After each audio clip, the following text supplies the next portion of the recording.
ಯೇಸು ಸ್ವಾಮಿಯನ್ನ ಪೂರ್ಣಾಸಕ್ತಿಯಿಂದ ಪ್ರೀತಿಸುವುದನ್ನ ಕಲಿಯಿರಿ. ಪೂರ್ಣಾಸಕ್ತಿಯಿಂದ ಪೂರ್ಣ ಗೌರವದಿಂದ ಕಲಿಯು. ನೀವು ದೇವರಿಗೆ ಘನ ಮಾನ ಮಹಿಮೆ ಕೊಡುವುದನ್ನ ಕಲಿಯಿರಿ.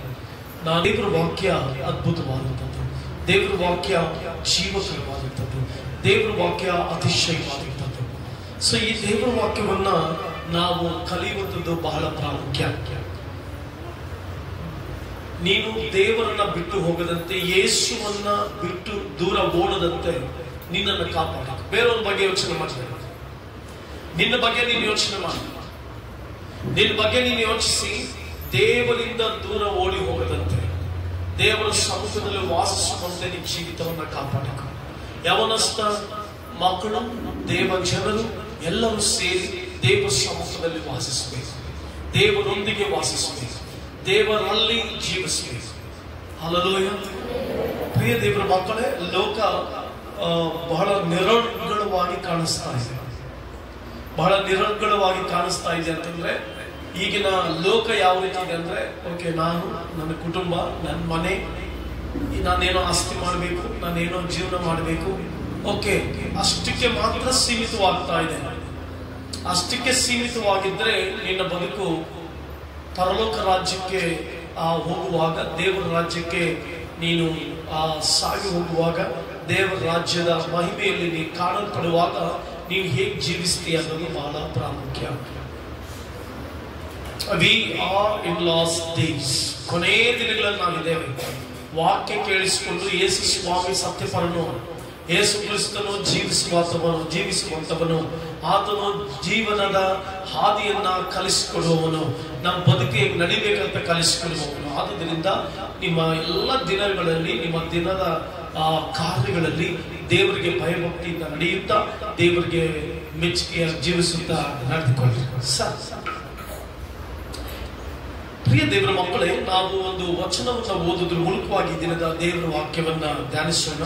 ಮತ್ತಾಯ ವಾರ್ತೆ 11ನೇ ಅಧ್ಯಾಯ 29ನೇ ವಚನ.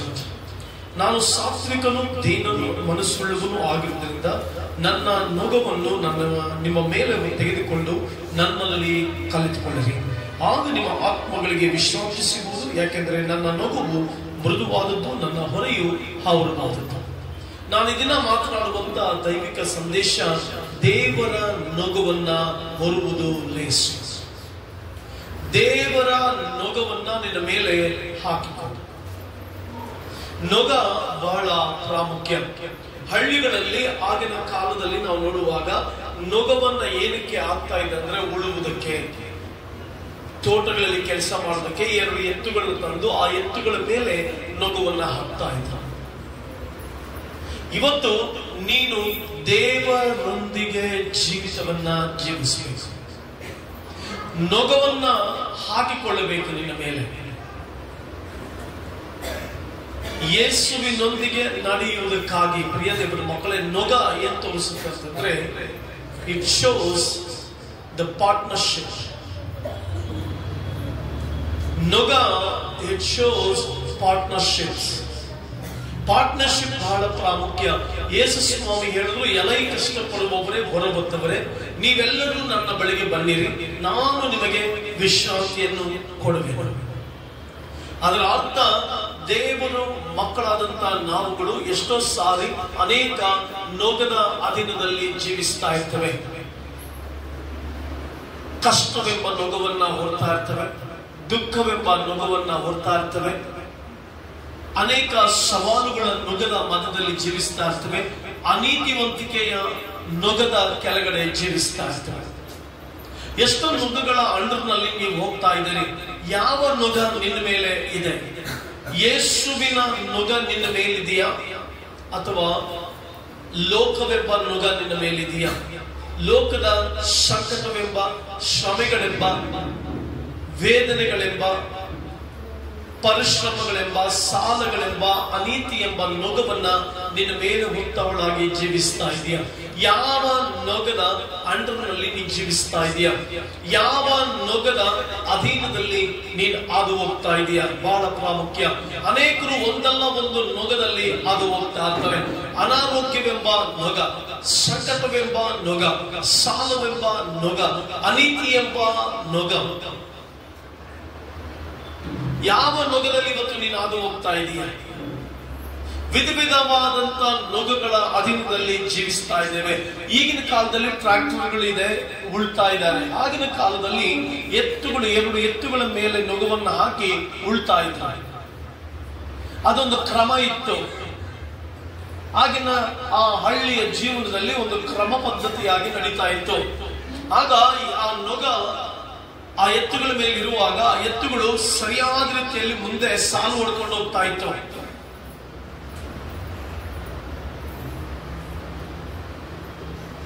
ಇವತ್ತು ನೀನು ಯಾವ ನೊಗದ ಅಧೀನದಲ್ಲಿ ಜೀವಿಸ್ತಾ ಇದೆಯಾ? ಪ್ರಿಯ ದೇವರ ಮಕ್ಕಳೇ, ನಿನ್ನ ನನ್ನ ಜೀವಿತದಲ್ಲಿ ಈ ನೊಗ ಬಹು ಪ್ರಾಮುಖ್ಯವಾದಂತಹ ಜೀವಿತವನ್ನ ತೋರಿಸ್ತದೆ. ಅದಕ್ಕೆ ಸ್ವಾಮಿ ಹೇಳಿದ್ದು, ಎಲ್ಲ ಕಷ್ಟಪಡುವವರೇ, ಹೊರಬರ್ತವರೇ, ನೀವೆಲ್ಲರೂ ನನ್ನ ಬಳಿಗೆ ಬನ್ನಿರಿ, ನಾನು ನಿಮಗೆ ವಿಶ್ರಾಂತಿಯನ್ನು ಕೊಡುವೆನು. ಎಲ್ಲ ಕಷ್ಟಪಡುವವರೇ, ಹೊರಬರ್ತವರೇ, ನೀವೆಲ್ಲರೂ ನನ್ನ ಬಳಿ ಬನ್ನಿರಿ, ನಾನು ನಿಮಗೆ ಏನ್ ಮಾಡ್ತೇನೆ? ವಿಶ್ರಾಂತಿಯನ್ನ ಕೊಡ್ತೇನೆ. ಪ್ರಿಯ ದೇವ ಮಕ್ಕಳೇ, ಇವತ್ತು ನೀವು ಯಾವ ನೊಗದ ಅಧೀನದಲ್ಲಿ ಜೀವಿಸ್ತಾ ಇದ್ದೀರಿ?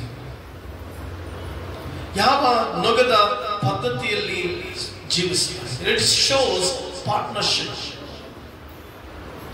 ನೀನು ಯಾವ ಕಷ್ಟ, ಸಂಕಟ, ಶ್ರಮೆಗಳು ಏನೇ ಇರಲಿ, ನೀನು ಯಾವ ನೊಗದ ಅಧೀನದಲ್ಲಿ ನೀನು ಹಾದು ಹೋಗ್ತಾ ಇದೀಯಾ? ಯೇಸು ಸ್ವಾಮಿ ಅದಕ್ಕೆ ಕರೆಯನ್ನು ಕೊಡ್ತಾ ಇದ್ದಾರೆ. ಎಲೆ ಕಷ್ಟಪಡುವವರೇ, ಹೊರಬರ್ತವರೇ, ನೀವೆಲ್ಲರೂ ನನ್ನ ಬಳಿಗೆ ಬನ್ನಿರಿ, ನಾನು ನಿಮಗೆ ವಿಶ್ರಾಂತಿಯನ್ನು ಕೊಡುವೆನು. ನನ್ನ ನೊಗವು ಅಂದ್ರೆ ದೇವರ ನೊಗ, ಆ ನೊಗದ ಅಧೀನದಲ್ಲಿ ನಾವು ಜೀವಿಸಬೇಕು. ಆ ನೊಗದ ಅಧೀನದಲ್ಲಿ ನಾವೆಲ್ಲರೂ ದಾಟಿ ಹೋಗ್ಬೇಕು. ಆ ನೊಗದ ಅಧೀನದಲ್ಲಿ ನಾವು ಮುಂದೆ ಸಾಗಿ ಹೋಗ್ಬೇಕು. It shows partnership. 2 ಎತ್ತುಗಳು ಇದ್ರೇನೆ ಆ ನೊಗದ ಕೆಳಗಡೆ ಸರಿಯಾಗಿ ಕೆಲಸ ಮಾಡ್ಲಿಕ್ಕೆ ಸಾಧ್ಯ. ಯಾವಾಗ ಒಂದು ಎತ್ತನ್ನ ಕಟ್ಟಿ ನೊಗದ ಕೆಳಗಡೆ ಕಟ್ಟಿ ನಾವು ಉಳುವುದಕ್ಕೆ ಸಾಧ್ಯ ಇಲ್ಲ. ಒಂದು ಎತ್ತನ್ನ ನೊಗದ ಕೆಳಗಡೆ ಕಟ್ಟಿ ನಾವು ಕೆಲಸ ಮಾಡ್ಲಿಕ್ಕೆ ಸಾಧ್ಯ ಇಲ್ಲ. ಸಾಧ್ಯವಾಗುತ್ತಾ? ಸಾಧ್ಯ ಆಗುತ್ತಾ? ಒಂದೇ ಒಂದು ಎತ್ತದ ಕಡೆ ಸಾಧ್ಯನೇ ಆಗಲ್ಲ. ಅದೇ ರೀತಿಯಾಗಿ ಇಟ್ಸ್ ರೆಪ್ರೆಸೆಂಟ್ಸ್ ಪಾರ್ಟ್ನರ್ಶಿಪ್. 2 ಎತ್ತುಗಳು ಒಂದು ಜೋಡಿಯಾಗಿ ಹೋದ್ರೇನೆ ಅಲ್ಲಿ ಉಳುವುದಕ್ಕೆ ಸಾಧ್ಯ, ಅಲ್ಲಿ ಕೆಲಸ ಮಾಡ್ಲಿಕ್ಕೆ ಸಾಧ್ಯ, ಅಲ್ಲಿ ಮುಂದೆ ಸಾಗ್ಲಿಕ್ಕೆ ಸಾಧ್ಯ, ಅಥವಾ ಕಂಪ್ಲೀಷನ್ ಆಗ್ಲಿಕ್ಕೆ ಸಾಧ್ಯ. ಅದೇ ರೀತಿಯಾಗಿ ನೀನು ದೇವರೊಂದಿಗೆ ಜೀವಿಸುವಂತ ಜೀವಿತವನ್ನ ಕಾಪಾಡಿಕೊಳ್ಬೇಕು. ನೀನು ನಿನ್ನ ಬದುಕಿನಲ್ಲಿ, ನಿನ್ನ ಜೀವಿತದಲ್ಲಿ, ಕುಟುಂಬದಲ್ಲಿ, ಎಲ್ಲಾ ಕಾರ್ಯಗಳಲ್ಲಿ ದೇವರನ್ನ ಜೊತೆಗಿಟ್ಟು ಮುಂದೆ ಸಾಗಿ ಹೋಗ್ಬೇಕು. ತುಂಬಾ ಜನರು ಸೈತಾನನ್ನ ತಮ್ಮ ಜೊತೆಗಿಟ್ಕೊಂಡು ಸಾಗಿ ಹೋಗ್ತಾ ಇದ್ದೇವೆ. ಸೈತಾನನು ಅಂತಂದ್ರೆ ಎಷ್ಟೋ ಜನರು ತಿಳ್ಕೊಂಡಿದ್ದಾರೆ, 2 ಕೊಂಬಿರುತ್ತೆ ಅವನಿಗೆ, ನಮ್ಮ ಮನದಲ್ಲಿ ಬರ್ತಾನೆ ಅಂತ. ಇಲ್ಲ, ಸೈತಾನನು ನಿನ್ನ ಜೀವಿತದಲ್ಲಿ ಯಾವ ರೀತಿ ಬರ್ತಾನೆ ಅಂದ್ರೆ ನಿನ್ನ ಸ್ವಭಾವಗಳ ಮೂಲಕ ಬರ್ತಾನೆ, ನಿನ್ನ ಗುಣಗಳ ಮೂಲಕ ಬರ್ತಾನೆ, ನಿನ್ನ ಹಠಮಾರಿತನದ ಮೂಲಕ ಬರ್ತಾನೆ, ನಿನ್ನ ಅವಿಧೇಯತೆ ಮೂಲಕ ಬರ್ತಾನೆ, ನೀನು ಆಡುವಂತ ಪ್ರತಿಯೊಂದು ಮಾತಿನ ಮೂಲಕವಾಗಿ ಸೈತಾನ ನಿನ್ನ ಕುಟುಂಬದ ಆಶೀರ್ವಾದಗಳು ಕದ್ದುಕೊಳ್ತಾನೆ. ಪ್ರಿಯ ಸಹೋದರ ಸಹೋದರಿ, ನೀನು ಯಾರೊಂದಿಗೆ ನಡೀತಾ ಇದೆಯಾ? ಯಾರೊಂದಿಗೆ ಸಾಗಿ ಹೋಗ್ತಾ ಇದೆಯಾ? ಯಾವ ನೊಗದ ಅಧೀನದಲ್ಲಿ ಯಾರೊಟ್ಟಿಗೆ ನೀನು ಸಾಗಿ ಹೋಗ್ತಾ ಇದೆಯಾ? ಸೈತಾನನ ನೊಗವೆಂಬಂತ ಆಲೋಚನೆಗಳು, ತಪ್ಪು ಅಭಿಪ್ರಾಯಗಳು, ತಪ್ಪಾದಂತ ಸಂಗತಿಗಳು, ಗುಣಗುಟ್ಟುವಿಕೆ ಮಾತ್ರವಲ್ಲದೆ ಹಠಮಾರಿತನ, ಸುಳ್ಳು, ಹೊಟ್ಟೆ ಕಿಚ್ಚು, ಇವೆಲ್ಲವುಗಳ ಅಧೀನದಲ್ಲಿ ಇವತ್ತು ಸಾಗಿ ಹೋಗ್ತಾ ಇದ್ದೀವಿ. That's why we don't have rest in our spirit. Every believer should live in the peace. Every believer should get rest in the spirit. Many are troubled in the spirit. ಎಷ್ಟೋ ಜನರು ಆತ್ಮದಲ್ಲಿ troubled ಆಗಿದ್ದಾರೆ. Why? Because we are not under the yoke of God. ದೇವರ ಆ ನೊಗದ ಅಧೀನದಲ್ಲಿ ನಾವಿಲ್ಲ. ಎಷ್ಟೋ ಜನರು ಯಾಕೆ ಸಮಾಧಾನ ಇಲ್ಲ? ನಾವೆಷ್ಟೋ ಸಾರಿ ಹೇಳ್ತೇವೆ, ದುಷ್ಟನಿಗೆ ಸಮಾಧಾನವೇ ಇಲ್ಲ. ನಾನಿವತ್ತು ಬೆಳಗ್ಗೆ ಈ ವಾಕ್ಯ ಓದುವಾಗ, ಈ ವಾಕ್ಯವನ್ನು ಧ್ಯಾನ ಮಾಡುವಾಗ, ಒಂದಾನೊಂದು ಕಾಲಘಟ್ಟಗಳಲ್ಲಿ ಅನೇಕರ ಮನಸ್ಸಾಕ್ಷಿಗಳು ಪರಿಶುದ್ಧವಾಗಿತ್ತು, ಅನೇಕರ ಮನಸ್ಸಾಕ್ಷಿಗಳು ದೇವರಿಗೆ ಮೆಚ್ಚುಗೆಯಾಗಿತ್ತು, ಅನೇಕರ ಮನಸ್ಸಾಕ್ಷಿಗಳು ದೇವರಿಗೆ ಇಷ್ಟ ಬಂದಾಗಿತ್ತು, ಅನೇಕರ ಮನಸ್ಸಾಕ್ಷಿಗಳು ದೇವರನ್ನು ಆರಾಧಿಸ್ತಾ ಇತ್ತು, ಅನೇಕರ ಮನಸ್ಸಾಕ್ಷಿಗಳು ದೇವರನ್ನು ಸ್ತುತಿಸ್ತಾ ಇತ್ತು, ಅನೇಕರ ಮನಸ್ಸಾಕ್ಷಿಗಳು ಒಂದು ತಪ್ಪನ್ನ ಹೇಳುವಾಗ ನೋ ಅಂತ ಹೇಳುವಂತ ರೀತಿಯಲ್ಲಿತ್ತು. ಬಟ್ ನಾವು ಆ ರೀತಿಯಾಗಿಲ್ಲ. ಯಾಕೆ ಅಂತ ನೋಡುವಾಗ ನಮ್ಮ ಜೀವಿತಗಳು ನಾವು ಯಾರೊಂದಿಗೂ ನಡೀತಾ ಇದ್ದೇವೆ. ನೀನು ಯಾವ ನೊಗದ ಅಧೀನದಲ್ಲಿ ಇರ್ತೀಯೋ ನಿನ್ನ ಜೊತೆಗೆ ಯಾರಿದ್ದಾರೆ ಬಹಳ ಪ್ರಾಮುಖ್ಯ. ಜೋಡಿ ಎತ್ತುಗಳು ಮುಳುವಾಗ ಜೊತೆಯಲ್ಲಿ ಸಮಾನವಾಗಿ ಹೋಗುವುದರಿಂದ ಕೆಲಸ ಸರಾಗವಾಗಿ ನಡೆಯುತ್ತೆ. ನಿನ್ನೊಂದಿಗೆ ಯಾರು ನಡೀತಾ ಇದ್ದಾರೆ? ತುಂಬಾ ಜನರು ಪ್ರೇಯರ್ ಮಾಡ್ತೇವೆ, ಬೈಬಲ್ ಓದ್ತೇವೆ, ಯೇಸು ಅಂತ ಹೇಳ್ತೇವೆ, ಬಟ್ ನಮ್ಮ ಜೊತೆ ಯಾರು ನಡ್ಕೊಂಡು ಬರ್ತಾ ಇದ್ದಾರೆ? ಯಾರು ನಮ್ಮೊಂದಿಗೆ ನಡೀತಾ ಇದ್ದಾರೆ? ನಮ್ಮೊಂದಿಗೆ ನಡೆಯುವಂತವರು ದೇವರಾಗಬೇಕು. ನಮ್ಮೊಂದಿಗೆ ನಮ್ಮ ಜೊತೆ ನಡೆಯುವಂತವರು ಪರಾತ್ಪರನಾಗಬೇಕು. ನಮ್ಮೊಂದಿಗೆ ನಡೆಯುವಂತವರು ಸರ್ವಶಕ್ತನಾದ ದೇವರಾಗಬೇಕು. ನಮ್ಮ ಕೆಲಸಗಳಲ್ಲಿ ದೇವರು ನಮ್ಮೊಂದಿಗೆ ನಡಿಬೇಕು. ನಮ್ಮ ಎಲ್ಲಾ ಕೆಲಸ ಕಾರ್ಯಗಳಲ್ಲಿ ದೇವರು ನಮ್ಮೊಂದಿಗೆ ನಡಿಬೇಕು. ನಮ್ಮ ಎಜುಕೇಶನ್ ಅಲ್ಲಿ ದೇವರು ನಮ್ಮೊಂದಿಗೆ ನಡಿಬೇಕು. ನಾವು ವಿದ್ಯಾಭ್ಯಾಸ ಮಾಡುವಾಗ ದೇವರು ನಮ್ಮ ಜೊತೆ ನಡ್ಕೊಂಡು ಬರಬೇಕು. ಆ ದೇವರ ನೊಗದ ಅಧೀನದಲ್ಲಿ ನಾವು ಬದುಕಬೇಕು, ಸಾಗಿ ಹೋಗಬೇಕು. ಆಗ ನಮ್ಮ ಜೀವಿತದಲ್ಲಿ ದೊಡ್ಡ ಬಿಡುಗಡೆ, ದೊಡ್ಡ ಜಯ, ದೊಡ್ಡ ಆಶೀರ್ವಾದ. ನೀನು ಯಾವ ನೊಗದ ಅಧೀನದಲ್ಲಿ ನಡ್ಕೊಂಡು ಹೋಗುವಾಗ ನಿನ್ನೊಂದಿಗೆ ಯಾರು ನಡೀತಾ ಇದ್ದಾರೆ, ಇಟ್ ಇಸ್ ವೆರಿ ಇಂಪಾರ್ಟೆಂಟ್. ಅದಕ್ಕೆ ಹೇಳಿದ್ರು, ನಿನ್ನ ಹೃದಯದಲ್ಲಿ ವಿಶ್ರಾಂತಿ ಇಲ್ವಾ? ಅನೇಕರು ದೈಹಿಕವಾದ ವಿಶ್ರಾಂತಿಯ ಬಗ್ಗೆ ಮಾತನಾಡ್ತೇವೆ, ನಾನು ಆತ್ಮಿಕ ವಿಶ್ರಾಂತಿಯ ಬಗ್ಗೆ ಮಾತನಾಡ್ತೇನೆ. ನಿನ್ನ ಹೃದಯದಲ್ಲಿ ಒಂದು ವಿಶ್ರಾಂತಿ, ನಿನ್ನ ಮನಸ್ಸಿನಲ್ಲಿ ಒಂದು ವಿಶ್ರಾಂತಿ, ನಿನ್ನ ಆತ್ಮದಲ್ಲಿ ಒಂದು ವಿಶ್ರಾಂತಿ ನಿನ್ನ ಜೀವಿತದಲ್ಲಿ ಇರಬೇಕು. ಯಾವಾಗ ವಿಶ್ರಾಂತಿ? ಸೈತಾನನು ಈ ಜೊತೆ ನಡೆಯುವಾಗ ಒಂದು ಸಾರಿ ಒಬ್ಬ ರೈತ ಹೊಲವನ್ನು ಉಳ್ತಾ ಇದ್ದಂತೆ. ಕೇವಲ ನಿಮಗೆ ಅರ್ಥ ಆಗ್ಬೇಕಂತ ಹೇಳ್ತಾರೆ. ನಿಮಗೆ ಅರ್ಥ ಮಾಡಿಸುವುದಕ್ಕಾಗಿ ಒಂದು ಸಾಮ್ಯವನ್ನ ಹೇಳುವುದರ ಮೂಲಕ ನಾನು ಪ್ರಸಂಗವನ್ನ ಮುಂದುವರಿಸ್ತೇನೆ. ಒಂದ್ಸಾರಿ ಒಬ್ಬ ರೈತ ಹೊಲವನ್ನು ಉಳ್ತಾ ಇದ್ದಂತೆ. ಹೊಲವನ್ನು ಉಳುವಾಗ ಎತ್ತುಗಳು ಎರಡು ಮಾತಾಡ್ಕೊಳ್ತಂತೆ. ಒಂದು ಎತ್ತೇನೋ ಹೇಳ್ತಂತೆ ಪಕ್ಕದ ಎತ್ತಿಗೆ, ನಾವು ಚೆನ್ನಾಗಿ ಕೆಲಸ ಮಾಡುವ, ನಾವು ಚೆನ್ನಾಗಿ ಕೆಲಸ ಮಾಡುವ, ನಮ್ಮ ಯಜಮಾನ ರೈತ ತುಂಬಾ ಕಷ್ಟಪಡ್ತಿದ್ದಾನೆ, ಬೆಳೆಯನ್ನ ಬೆಳೀತಾ ಇದ್ದಾನೆ, ಆತನಿಗೆ ನಾವು ಒಳ್ಳೆ ರೀತಿಯಲ್ಲಿ ಸಾಲು ಹೊಡೆದುಕೊಳ್ಳೋಣ, ಒಳ್ಳೆ ರೀತಿಯಲ್ಲಿ ಆ ಬೆಳೆ ಬೆಳೆಯೋದಕ್ಕೆ ಬೇಕಂತ ಹಸನು ಮಾಡೋಣ, ಆತನು ಯಾವ ರೀತಿ ನಮ್ಮ ನಡೆಸ್ತಾನೆ ಅದೇ ರೀತಿ ಹೋಗೋಣ ಅಂತ. ಇನ್ನೊಂದು ಕೊಬ್ಬಿದ ಎತ್ತಿ ಹೇಳ್ತಂತೆ, ನೀನು ರೈತರ ಮಾತು ಕೇಳ್ಕೊ, ನಾನು ನನಗೆ ಇಷ್ಟು ಬಂದು ಕನೆಗೆ ಹೇಳ್ಕೊಂಡು ಹೋಗ್ತೇನೆ. ನಾವ್ ಯಾಕೆ ಇದ್ ಮಾಡ್ಬೇಕು? ನಮ್ಗೆ ಕೇವಲ ಹುಲ್ಲಾಗ್ತಾನೆ ಅಷ್ಟೇ. ಅವನಾದ್ರೂ ಹಣವನ್ನು ಸಂಪಾದಿಸಿಕೊಳ್ತಾನೆ, ಇಷ್ಟು ಬಂದ ಜೀವಿಸ್ತಾನೆ, ತನಗೆ ಇಷ್ಟು ಬಂದಾಗಿ ಬದುಕ್ತಾನೆ, ತನ್ನ ಐಷಾರಾಮಿ ಜೀವಿತವನ್ನು ಜೀವಿಸ್ತಾನೆ. ನಾನು ಆತನ ಮಾತು ಕೇಳೋದೇ ಇಲ್ಲ. ಆತ ನನ್ನ ಸಾಲು ಹೊಡೆಯುವಾಗ ನನ್ನ ಹಿಂಗ್ ಹೋಗು ಅಂತ ಹೇಳಿದ್ರೆ ನಾನು ಪಕ್ಕಕ್ಕೆ ಕೇಳ್ಕೊಂಡು ಹೋಗ್ತೀನಿ ಅಂತ. ಆಗ ತಾರತಮ್ಯ ಬಂದಂತೆ ಪಾಪ ರೈತ ಬಂದ, ರೆಡಿಯಾಗಿ ಸಿದ್ಧನಾಗಿ ಬಂದ. ಇದನ್ನು ಹೊಡೆಯುವಾಗ ಒಂದು ಎತ್ತೇನೋ ಕರೆಕ್ಟ್ ಆಗಿ ಹೋಗ್ತಾ ಇದ್ರೆ ಇನ್ನೊಂದು ಎತ್ತು ಸೈಡ್ ಹೊಡಿತಾ ಇತ್ತಂತೆ, ಪಕ್ಕಕ್ಕೆ ಕೇಳ್ಕೊಂಡು ಹೋಗ್ತಾ ಇತ್ತಂತೆ. ಆ ಎತ್ತಿಗೆ ಗುಮ್ಮಲಿಕ್ಕೆ ಬರ್ತಾ ಇತ್ತಂತೆ. ಇದೆಲ್ಲ ಆಗಿ ರೈತ ಬೇಸತ್ತು ಹೋದಂತೆ. ರೈತನಿಗೆ ಆ ಎತ್ತನ್ನ ಸರಿಪಡಿಸಲಿಕ್ಕೆ ಆಗದೆ ಆ ಎತ್ತನ್ನ ಸೈಡ್ಗೆ ಹಾಕಿ ಮತ್ತೊಂದು ಎತ್ತನ್ನು ತಂದು ಹಾಕಿಕೊಂಡಂತೆ. ಅಂದ್ರೆ ಏನನ್ನ ನಿಮಗೆ ಅರ್ಥ ಮಾಡಿಸ್ಲಿಕ್ಕೆ ಬರ್ತಾ ಇದ್ದೀನಿ ಅಂತಂದ್ರೆ, ಪ್ರತಿದಿನ ದಿನನಿತ್ಯದ ಜೀವಿತದಲ್ಲಿ ನೀನೇನೋ ನಿನ್ನ ಆತ್ಮವೇನೋ ಹೇಳುತ್ತೆ, ನಿನ್ನ ಆತ್ಮ ಇಲ್ಲ ಸರಿಯಾದ ರೀತಿಯಲ್ಲಿ ನಡಿ, ನಿನ್ನ ಆತ್ಮ ಹೇಳುತ್ತೆ ನೀನು ಒಳ್ಳೆಯವಳಾಗಿ ನಡಿ, ನಿನ್ನ ಆತ್ಮ ಹೇಳುತ್ತೆ ಇಲ್ಲ ನಿನ್ನ ಗಂಡನಿಗೆ ವಿಧೇಯವಾಗಿ ನಡಿ, ನಿನ್ನ ಆತ್ಮ ಹೇಳುತ್ತೆ ತಪ್ಪುದಾರಿ ಹಿಡಿಬೇಡ, ನಿನ್ನ ಆತ್ಮ ಹೇಳುತ್ತೆ ಗರ್ವ ಪಡಬೇಡ, ನಿನ್ನ ಆತ್ಮ ಹೇಳುತ್ತೆ ಅಹಂಕಾರ ಪಡಬೇಡ, ನಿನ್ನ ಆತ್ಮ ಹೇಳುತ್ತೆ ಹೊಟ್ಟೆ ಕಿಚ್ಚು ಪಡಬೇಡ, ನಿನ್ನ ಆತ್ಮ ಹೇಳುತ್ತೆ ದೇವ್ರ ಭಯ ಭಕ್ತಿಯಿಂದ ನಡಿ ಅಂತ. ಆದ್ರೆ ಈ ದೇಹವೇನೇ ಹೇಳುತ್ತೆ ನಿನಗೆ ಇಂಥದನ್ನ ಮಾಡುದ್ರಲ್ಲ, ನಿನಗೆ ಇಂಥ ಸಮಸ್ಯೆ ಮಾಡಿದ್ರಲ್ಲ, ನೀನ್ ಇಂಥ ಮಾಡಿದಲ್ಲ. ಈ ದೇಹ ಸೈತಾನನ ಒಂದು ಆಕ್ಷೇಪಣೆಗೆ ಒಳಗಾಗಿ, ಸೈತಾನನ ಆಲೋಚನೆಗಳಿಗೆ ಒಳಗಾಗಿ ನಿನ್ನನ್ನು ತಪ್ಪು ದಾರಿಗೆ ನಡೆಸಿಕೊಂಡು ಹೋಗುತ್ತೆ. ಅದಕ್ಕೆ ಆತ್ಮವು ದೇಹವು, ಪ್ರಾಕೃತವಾದದ್ದು ಲೌಕಿಕವಾದದ್ದು ಒಂದಕ್ಕೊಂದು ಜಗಳವಾಡುತ್ತಂತೆ ಯಾವಾಗಲೂ. ನೀನು ಯಾವ ನೊಗದ ಅಧೀನದಲ್ಲಿ ಹೇಗೆ ನಡ್ಕೊಂಡು ಹೋಗ್ತಾ ಇದೆಯಾ? ಆದುದರಿಂದ ಈ ಶರೀರವನ್ನ ಜಜ್ಜಿ ಯೇಸುವಿಗೆ ಒಪ್ಪಿಸಿಕೊಂಡು ನಿನ್ನ ಜೊತೆಯಲ್ಲಿ ಯೇಸುವನ್ನು ನಡೆಸಿಕೊಂಡು ಹೋಗು. It's partnership. Which partnership do you have, and which partnership you're leading your life? Which partnership? ಯಾವ ಲೌಕಿಕವಾದ ಪಾರ್ಟ್ನರ್ಶಿಪ್, ಪ್ರಾಪಂಚಿಕವಾದ ಪಾರ್ಟ್ನರ್ಶಿಪ್, ಅಹಂಕಾರವೆಂಬ ಪಾರ್ಟ್ನರ್ಶಿಪ್, ಗರ್ವವೆಂಬ ಪಾರ್ಟ್ನರ್ಶಿಪ್, ಅವಿಧೇಯತೆ ಎಂಬ partnership? Which partnership is leading your life? The godly partnership is very important in your life. ದೇವರ partnership, ದೇವರ ಸಹಭಾಗಿತ್ವ ಬಹಳ ಪ್ರಾಮುಖ್ಯ.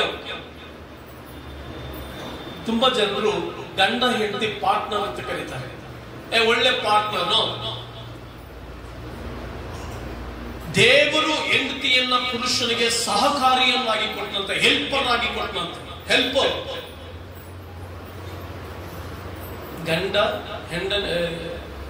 ಗಂಡನಿಗೆ ಹೆಂಡತಿ ಯಾರು? ಹೆಲ್ಪರ್, ಸಹಾಯಕರು. ಗಂಡನ ಗೌರವವನ್ನು ಕಾಪಾಡುವುದರಲ್ಲಿ ಸಹಾಯಕರಾಗಿರ್ಬೇಕು. ಗಂಡನ ಕಷ್ಟ ಸುಖಗಳಲ್ಲಿ ಸಹಭಾಗಿತ್ವವನ್ನು ವಹಿಸಿಕೊಳ್ಳಬೇಕು. ಗಂಡನ ದುಃಖದಲ್ಲಿ ಪಾಲುಗಾರರಾಗಬೇಕು. ಗಂಡನ ಯಶಸ್ಸಿನಲ್ಲಿ ಪಾಲುಗಾರರಾಗಬೇಕು. ಗಂಡನನ್ನ ಮೇಲೆತ್ತುವುದರಲ್ಲಿ ತನ್ನ ಪಾತ್ರವನ್ನು ವಹಿಸಬೇಕು. ಬಟ್ ತುಂಬಾ ಜನರ ಸ್ತ್ರೀಯರು ತಮ್ಮ ಗಂಡಂದಿರಿಗೆ ಸಹಾಯಕರಾಗುವ ಬದಲು ಪಾರ್ಟ್ನರ್ಗಳಾಗಿದ್ದಾರೆ, ಬಿಸಿನೆಸ್ ಪಾರ್ಟ್ನರ್ಗಳ ತರ. You are a helper. ಆದುದರಿಂದ ಈ ನಮಗೆ ಸಹಾಯಕನು ದೇವರು, ಆ ಸಹಾಯಕನೊಟ್ಟಿಗೆ ನಾವು ಜೀವಿಸಬೇಕು. ಆ ಯೇಸುವಿನೊಟ್ಟಿಗೆ ಸರಿಯಾದ ಮಾರ್ಗದರ್ಶನದಲ್ಲಿ ಹಾಗೆ ಹೋಗ್ಬೇಕು. ಆ ನೊಗದಲ್ಲಿ ನನ್ನ ನೊಗದ ಅಂಡಕ್ಕೆ ಬನ್ನಿ ಅಂತ ದೇವರು ಹೇಳ್ತಾರೆ. ಅದರ್ಥ ಪಾರ್ಟ್ನರ್ಶಿಪ್. ನನ್ನೊಂದಿಗೆ ಪಾರ್ಟ್ನರ್ಶಿಪ್ ಆಗಿ ಬನ್ನಿ, ನನ್ನೊಂದಿಗೆ ಸಹಭಾಗಿತ್ವವನ್ನು ಹೊಂದ್ರಿ. ನಿಮ್ಮ ಎಲ್ಲ ಜೀವಿತಗಳಲ್ಲಿ ನನಗೆ ಅನುಮತಿಯನ್ನು ಕೊಡಿ. ನಿಮ್ಮ ಎಲ್ಲ ಕೆಲಸ ಕಾರ್ಯಗಳಲ್ಲಿ ದೇವರಿಗೆ ಅನುಮತಿ ಕೊಡಿ. ನಿಮ್ಮ ಮಾಡುವಂತ ಎಲ್ಲ ಪ್ಲಾನ್ಸ್ಗಳಲ್ಲಿ ದೇವರಿಗೆ ಪರ್ಮಿಷನ್ ಕೊಡಿ. ನಿಮ್ಮ ಮಕ್ಕಳ ವಿಷಯದಲ್ಲಿ ದೇವರಿಗೆ ಪರ್ಮಿಷನ್ ಕೊಡಿ. ದೇವರ ಕ್ರಿಯೆ ನಡೆಸುವುದಕ್ಕಾಗಿ ದೇವರ ಕರಗಳಿಗೆ ಒಪ್ಪಿಸಿಕೊಳ್ಳಿ. ಪ್ರಿಯ ದೇವ ಮಕ್ಕಳೇ, ನಿಮ್ಮ ಜೀವಿತಗಳಲ್ಲಿ ದೇವರೊಟ್ಟಿಗೆ ದೇವರು ನಿಮ್ಮೊಟ್ಟಿಗೆ ನಡಿಬೇಕು, ನೀವು ದೇವರೊಟ್ಟಿಗೆ ನಡಿಬೇಕು. ನೀವು ನನ್ನಲ್ಲಿಯೂ ನನ್ನ ವಾಕ್ಯಗಳು ನಿಮ್ಮಲ್ಲಿಯೂ ನೆಲೆಗೊಂಡಿದ್ದರೆ ಏನು ಬೇಕಾದ್ರೂ ಬೇಡಿಕೊಳ್ಳಿರಿ. ಯೋಹಾನ ಬರೆದ ಸುವಾರ್ತೆ 15ನೇ ಅಧ್ಯಾಯದಲ್ಲಿ ಯೇಸು ಕ್ರಿಸ್ತನು ನಾನೇ ದ್ರಾಕ್ಷಿ ಬಳ್ಳಿ, ನೀವು ಕೊಂಬೆಗಳು, ನೀವು ನನ್ನಲ್ಲಿದ್ದು ಬಹಳ ಫಲ ಕೊಡುವವರಾಗಬೇಕೆಂದು. ಆದುದರಿಂದ ನೀವು ನನ್ನಲ್ಲಿಯೂ ನನ್ನ ವಾಕ್ಯಗಳು ನಿಮ್ಮಲ್ಲಿಯೂ ನೆಲೆಗೊಂಡಿರುವುದಾದ್ರೆ ಏನು ಬೇಕಾದ್ರೂ ಬೇಡಿಕೊಳ್ಳಿರಿ. ದಟ್ ಮೀನ್ಸ್ ಯೇಸು ನಿನ್ನೊಂದಿಗೆ ನಡಿಬೇಕು, ನೀನು ಯೇಸುವಿನೊಂದಿಗೆ ನಡಿಬೇಕು. ಅದೇ ನೊಗ. It's called partnership. ಏನೇ ಸಿಚುವೇಶನ್ ಇರಲಿ, ಯಾವುದೇ ಸಂಗತಿ ಇರಲಿ, ಎಂಥದ್ದೇ ಇರಲಿ, ನೀನು ಯೇಸುವಿನೊಂದಿಗೆ ನಡಿ, ಯೇಸು ನಿನ್ನೊಂದಿಗೆ ನಡಿ. First thing is partnership. ಯೇಸುವಿನೊಂದಿಗೆ ಪಾರ್ಟ್ನರ್ ಆಗಿ ಮುಂದೆ ಹೋಗು. ಯೇಸುವಿನೊಂದಿಗೆ ಪಾರ್ಟ್ನರ್ ಆಗಿ ಮುಂದೆ ಸಾಗು. ಯೇಸುವಿನೊಂದಿಗೆ ನಡಿ, ಯೇಸುವಿನೊಂದಿಗೆ ಹಾದು ಹೋಗು. ಯೇಸುವಿನೊಂದಿಗೆ you should walk with Jesus and Jesus will walk with you. ಯೇಸು ನಿನ್ನೊಂದಿಗೆ ನಡೆಯುವಂತ. ನಿನ್ನ ಎಜುಕೇಶನ್ ಇರಲಿ, ನಿನ್ನ ಕುಟುಂಬವಿರಲಿ, ಕೆಲಸವಿರಲಿ, ಯಾವುದೇ ಕಾರ್ಯವಿರಲಿ, ಯೇಸುವಿಗೆ ಅನುಮತಿಯನ್ನು. ಹಲ್ಲೆಲೂಯಾ. ಮೊದಲನೇದಾಗಿ it shows partnership. The second thing is submission. ನೊಗಕ್ಕೆ ಹಾಕಿದ ತಕ್ಷಣ ಎರಡು ಎತ್ತುಗಳು ಅದಕ್ಕೆ ವಿಧೇಯರಾಗ್ತಾರೆ. ವಿಧೇಯತೆ, ಸಬ್ಮಿಷನ್ ಇಸ್ ವೆರಿ ಇಂಪಾರ್ಟೆಂಟ್. ನೀನು ದೇವರಿಗೆ ವಿಧೇಯನಾಗಿ ನಡಿಬೇಕು, ದೇವರ ಸಂಗತಿಗಳಿಗೆ ವಿಧೇಯನಾಗಿ ನಡಿಬೇಕು. ವಿಧೇಯತೆ ಇದೆಯಾ ಸಹೋದರಿ ನಿನ್ನ ಜೀವಿತದಲ್ಲಿ? ಎಷ್ಟೋ ಜನರು ದೇವರಿಗೆ ಅವಿಧೇಯರಾಗಿ ನಡ್ಕೊಳ್ತೇವೆ. ದೇವರು ಹೇಳ್ತಾರೆ, ನನ್ನ ಬಳಿಗೆ ಬಂದು ನಾನು ವಿಶ್ರಾಂತಿ ಕೊಡ್ತೇನೆ, ನಾನು ಸಮಾಧಾನ ಕೊಡ್ತೇನೆ, ನಾನು ಆಶೀರ್ವಾದ ಮಾಡ್ತೇನೆ, ನಾನು ನನ್ನ ಸಕಲ ವಿಧಾನಗಳಲ್ಲಿ ಆಶೀರ್ವದಿಸ್ತೇನೆ. I will bless you and every corner of your life. I will bless you every wall every corner, every situation, I will bless you ಅಂತ ದೇವರು ಹೇಳಿದ್ದಾರೆ. In every situation, I will be with you ಅಂತ ದೇವರು ಹೇಳ್ತಾರೆ. ನಾನು ನಿನ್ನ ಜೊತೆ ಇರ್ತೇನೆ, ನಾನು ಆಶೀರ್ವದಿಸ್ತೇನೆ ಅಂತ ಹೇಳ್ತಾರೆ. Submission is very important. ವಿಧೇಯವಾಗ್ತವೆ. ಆ ನೊಗದ ಕೆಳಗಡೆ ಬಂದ ಮೇಲೆ ತಲೆ ಬಗ್ಗಿಸ್ಕೊಂಡು ಹೋಗ್ತವೆ. ಆಗ ಭೂಮಿ ಹಸನಾಗುತ್ತೆ, ಮಳೆ ಬರುತ್ತೆ, ಬೆಳೆ ಚೆನ್ನಾಗಿ ಬೆಳೆಯುತ್ತೆ. ಸಬ್ಮಿಷನ್. ತುಂಬಾ ಜನರಲ್ಲ ಸಬ್ಮಿಷನ್ ಇಲ್ಲ. ಸಬ್ಮಿಷನ್ ಅಂತಂದ್ರೆ ವಿಧೇಯತೆ. ಆಯ್ತು ಸ್ವಾಮಿ. ತುಂಬಾ ಜನರು ತಲೆ ಬಗ್ಗಿಸ್ತಾರೆ. ತಲೆ ಬಗ್ಗಿಸೋರು ನಂಬಲ್ಲ, ಹೃದಯ ಬಗ್ಗಿಸ್ತಾರೆ. ಎಷ್ಟೋ ಜನ ಪ್ರಾಬ್ಲಮ್ ಏನಂದ್ರೆ ತಲೆ ಬಗ್ಗಿಸ್ತೇವೆ, ಹೃದಯ ಬಗ್ಗಿಸ್ಕೊಳ್ಳೋದು. ಹೃದಯದಲ್ಲಿ ಬದಲಾವಣೆ ಇಲ್ಲ, ಹೃದಯದಲ್ಲಿ ಅಠಮಾರಿತನ, ಹೃದಯದಲ್ಲಿ ದ್ವೇಷ, ಹೃದಯದಲ್ಲಿ ಗಟ್ಟಿತನ, ಹೃದಯದಲ್ಲಿ ಗ್ರಜ್, ಹೃದಯದಲ್ಲಿ ಬೇಡದೇ ಇರುವಂತ ಎಲ್ಲ ಸಂಗತಿಗಳು ಇಟ್ಕೊಂಡು ಯೇಸುವೆ ಅಂದ್ರೆ ನನ್ನ ಪ್ರಾರ್ಥನೆ ದೇವರು ಕೇಳಲ್ಲ. God will never hear your prayer.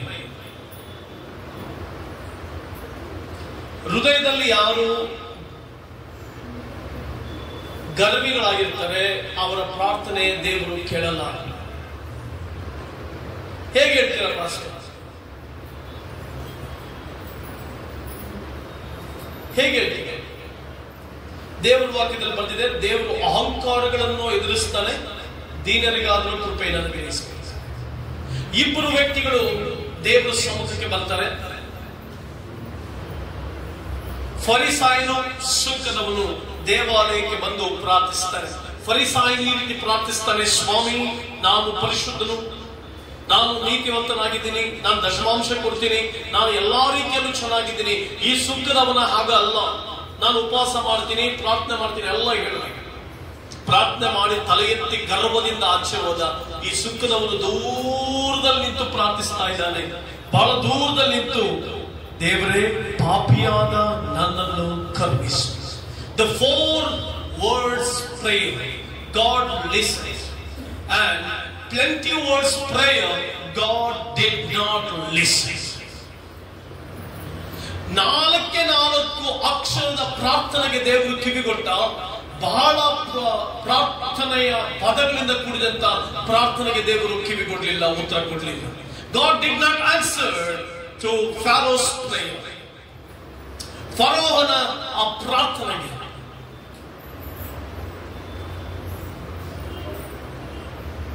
ಆ ಫರಿಸಾಯರ Pharisees prayer, God did not answer.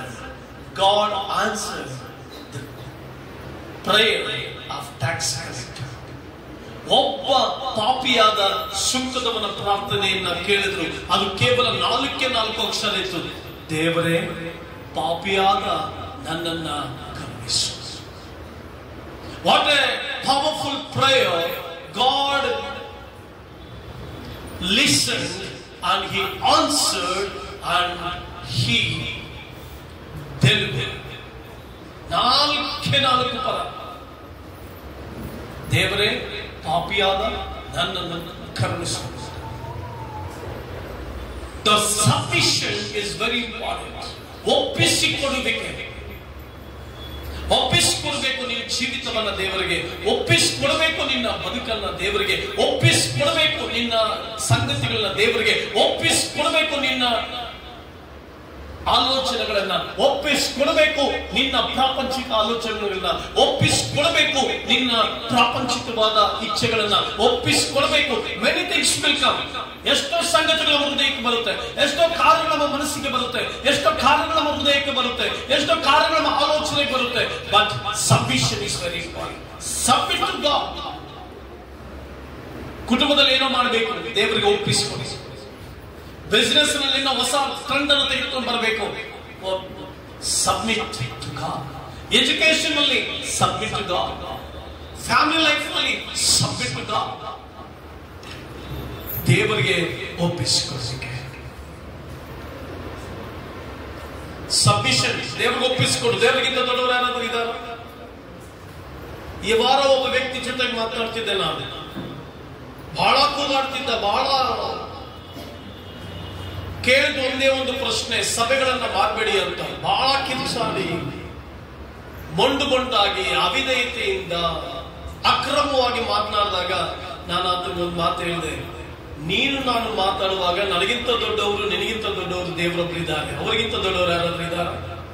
ದೇವರಿಗಿಂತ ದೊಡ್ಡವರು ಯಾರಾದ್ರೂ ಇದ್ದಾರೆ? ದೇವರಿಗಿಂತ ದೊಡ್ಡ ಮನುಷ್ಯರು ಯಾರಾದ್ರೂ ಇದ್ದಾರೆ? ದೇವರಿಗಿಂತ ದೊಡ್ಡ ಅಧಿಕಾರಿಗಳು ಯಾರಾದ್ರೂ ಇದ್ದಾರೆ? ದೇವರಿಗಿಂತ ಸಾರ್ವಭೌಮನಾದ ವ್ಯಕ್ತಿಗಳು ಯಾರಾದ್ರೂ ಇದ್ದಾರೆ? ಯಾರು ಇಲ್ಲ. ಅವರೇ ಸಾರ್ವಭೌಮನಾದ ದೇವರು. ಸಾರ್ವಭೌಮನಾದ ದೇವರ ಎದುರಿನಲ್ಲಿ ಎಲ್ಲಾ ಸಂಗತಿಗಳು ಮೇಲಿದಂತೆ ಕರೆಯು ಹೋಗ್ತದೆ. ಅವರೇ ಸಾರ್ವಭೌಮ. He is the sovereign God. ಆತನೇ ಸಾರ್ವಭೌಮತ್ವ ಉಳ್ಳವನು. ಆತನಿಗಿಂತ ದೊಡ್ಡವರು ಯಾರಾದ್ರೂ ಇದ್ದಾರೆ? ನಮ್ಮ ಎಲ್ಲಾ ಸಂಗತಿಗಳ ಬಲ್ಲವರು ದೇವರೇ ಆಗಿರುವಾಗ, ನಾವು ಕೂತ್ಕೊಳ್ಳುವುದು, ಹೇಳುವುದು, ತಿಳ್ಕೊಳ್ಳುವುದು ದೇವರು ಇರುವಾಗ, ನಾವು ಏನು ಮಾಡ್ತಾ ಇದೀವಿ ಅಂತ ದೇವ್ರಿಗೆ ಗೊತ್ತಿರೋದ್ರಿಂದ, ಹಲ್ಲೆಲೂಯಾ. ಯಾರಿಗೆ ಗೊತ್ತಿದೆ? ಯಾರಿಗೆ ಗೊತ್ತಿದೆ? ಯಾರಿಗೆ ಗೊತ್ತಿದೆ? ಹಾಗಿರುವಾಗ ನೀನ್ ಯಾರಿಗೆ ಒಪ್ಪಿಸಿಕೊಟ್ಟು ಮುಂದೆ ಹೋಗ್ಬೇಕು? ಯೇಸು ಸ್ವಾಮಿ ಈ ಲೋಕದಲ್ಲಿದ್ರು, 33 ವರ್ಷಗಳ ಕಾಲ ಈ ಲೋಕದಲ್ಲಿ ಜೀವಿಸಿದ್ರು. ಶಿಲ್ಬೆಗೆ ಹೋಗುವಾಗ ಒಂದೇ ಒಂದು ಮಾತು ಯೇಸು ಸ್ವಾಮಿ ಹೇಳ್ತಾರೆ, ನಾನು ತಂದೆಯನ್ನ ಬೇಡಿಕೊಳ್ಳದೆ ಹೋದ್ರೆ ಅಥವಾ ಬೇಡಿಕೊಂಡರೆ 12 ಗಣಗಳನ್ನ ದೇವರು ಕಳಿಸದೇ ಇರ್ತಾನ ಅಂತ. 12 ಗಣಗಳು ಅಂತಂದ್ರೆ ಸಾಮಾನ್ಯವಾಗಿ ಕ್ಯಾಲ್ಕುಲೇಷನ್ ಮಾಡುವಾಗ ಒಬ್ಬ ದೇವದೂತ ಬರ್ತಾನೆ 1,80,000 ಜನರನ್ನ ಸಾಯಿಸ್ತಾನೆ. 1,80,000 ಜನರನ್ನು ಸಾಯಿಸ್ತಾನೆ.